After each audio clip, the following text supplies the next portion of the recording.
Good morning, sociology students. Just bringing you a couple of videos this morning to introduce the identity topic to you, and this is going to be part of the trend over the next few weeks while we go through the identity topic area. So we've already covered culture, we've already covered socialisation. We're going to carry on dipping back into those throughout this section, but we're now into the big part of the first topic of Unit 2, cultural identity, which is the identity part. Now, within this topic area, we need to establish what identity is, which is what the purpose of this first PowerPoint is, a few theories around it, which is what the purpose of the second PowerPoint is, and the work that you're going to be doing today, tomorrow and Wednesday is based upon. And then a few kind of smaller concepts to do with identity towards the end of the week.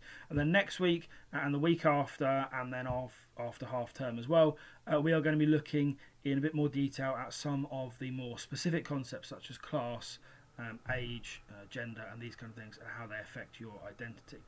So there's a few tasks that you can do while we're going through this PowerPoint presentation.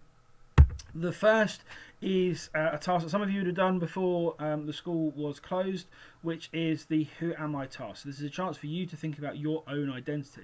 A big part of identity is that it is created by yourself. There are elements that are created by others, but primarily your identity is created by you and your experiences and the way you've interpreted those throughout your life.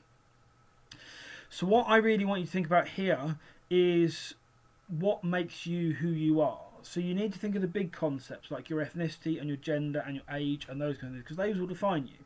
For example, because the majority of you are obviously under 18, you can't vote at the moment, and therefore that forms part of your identity. It's someone who has a lot of opinions but can't necessarily express those politically.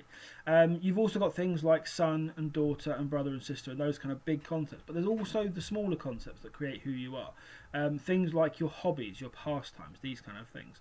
So make a list of kind of everything. Take kind of 5-6 minutes to make a list of everything that creates who you are, and then see if you can link anything on that list into some of the key sociological concepts. So is there anything that a feminist might comment on, a Marxist or a postmodernist, these kind of things might comment on. The second thing to do is to establish what identity is. Now, identity is quite a complex process, but I've tried to kind of narrow it down here for you. So the most obvious one is that identity is how you see yourself. It's your view of who you are. It's your identity. It is the idea of who you are and who you want to be to the rest of the world. It's also related very closely to the concepts of the terms of self-concept and self-identity. So this is the idea, again, of who you are. They fundamentally all mean the same thing, how you see yourself. Now, this is all created through quite a lengthy process. Now, there's an opportunity here for you to think about where that all comes from. Where does your identity come from? How is it created? What impacts on how you see yourself? And these kind of things. Because it's also important to remember that there is a second aspect to identity, which is the idea of how others see you. That also creates part of what your identity is as well. That is referred to as the social identity, so the way others see you. And the key thing here, and I know part of it is covered by my face unfortunately, but I'll pop the PowerPoint on to show my homework for you. Part of the key thing here is that identity is both personal and social. There are ways that we envisage ourselves, but we are also tied to the way other people interpret us as well. Now, a little bit around how identity is built for you. Not a massive part of specification, but gives us a chance to link back to socialisation.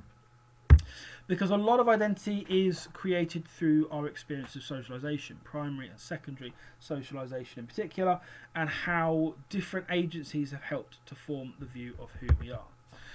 It's also built on our experiences. Everything that you've experienced in your life, positive and negative, the situation you're currently experiencing right now with the school closure, forms your identity. This will make you view things in a different way. I was watching the news this morning and heard a story of someone who said he's not going to take socialising for granted anymore. He always did. He is now not going to because he hasn't been able to for the past 6 weeks. So it will shape the identity. It might make people slightly more outgoing, slightly more welcoming, so forth. It might make people slightly more fearful, slightly more paranoid. But that's what helps to shape our identities, those experiences.